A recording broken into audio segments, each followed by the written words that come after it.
Hi there, and welcome to Hectic Eclectic. Today we're going to be talking about living with parents as an adult.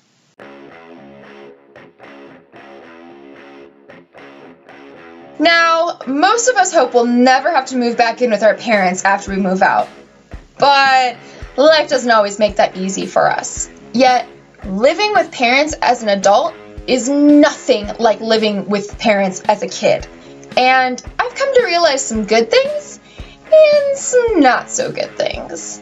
First things first, food.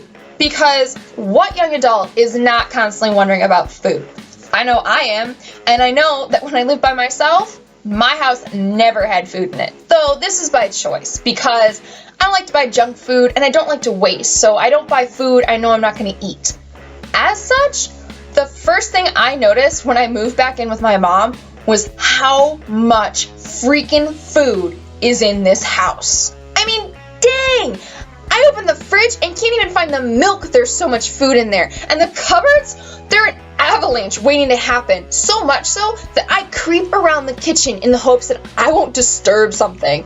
Yet, with all this food, I am struggling not to revert back to my childhood binge eating habits.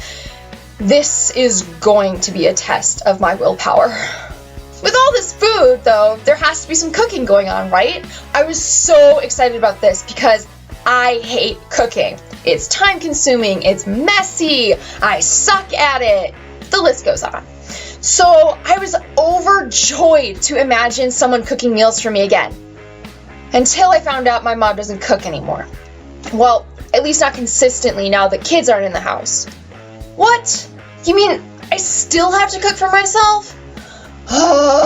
So much for that one. On the other hand, with no longer funding kids and my mom being a total coffee snob, a trait she passed on to me, I know there will always be good coffee in this house. No more scouring through the grocery store trying to find the cheapest brand of coffee and praying it doesn't taste like dirt. The best coffee, and my personal favorite brand, Biggby, is freshly brewed every morning and just waiting for me to pour and enjoy. Now, if I could just figure out where in this black hole of a fridge the creamer went. The most important part of living with parents again is realizing you're no longer a kid. I don't know about you guys, but I loved being tucked in every night as a kid. Even if it meant shouting down the staircase to tell my parents I was ready to be tucked in. But that doesn't happen anymore.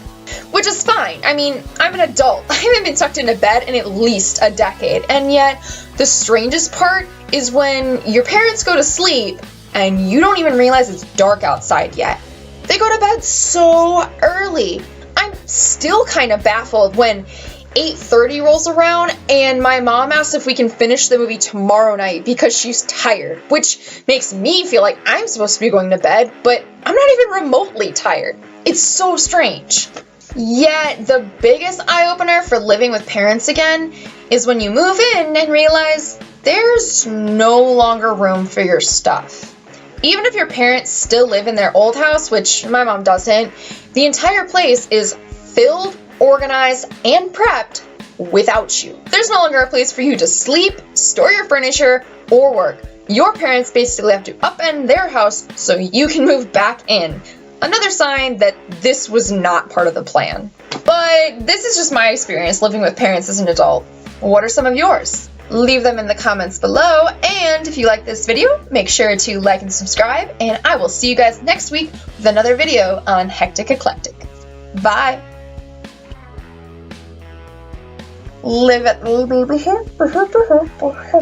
Umbreon! I love him, he's so cute. I don't know. I'm a Pokemon girl in a Pokemon world. I'm sorry, that is how I laugh. It's really bad. I'm totally fine. Okay, bye!